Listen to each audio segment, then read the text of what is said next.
എല്ലാ കൂട്ടുകാർക്കും ആദിദേവിൻ്റെ പുതിയൊരു വീഡിയോയിലേക്ക് സ്വാഗതം. ഇന്ന് ഞാൻ സ്വാതന്ത്ര്യ ദിനത്തിന് ഒരു സ്പീച്ചുമായിട്ടാണ് വന്നിരിക്കുന്നത്.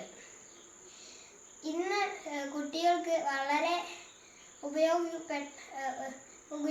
ഉപയോഗപ്പെട്ട ഒരു സ്പീച്ചാണിത്. പിന്നെ വീഡിയോ ഇഷ്ടപ്പെട്ടാൽ ലൈക്കും സബ്സ്ക്രൈബും ചെയ്ത് സപ്പോർട്ടും കൂടെ ചെയ്തു. Respected teachers and my dear friends, today I am going to talk a few words about Independence Day. Long ago, India was under the rule of another country, but brave people like Mahatma Gandhi and many others worked really hard to make India free. And finally, on August 15th, 1947, we became independent. That means we could make our own decisions and take care of our country. And on this day, we fly our tricolor flag with orange, white and green colors.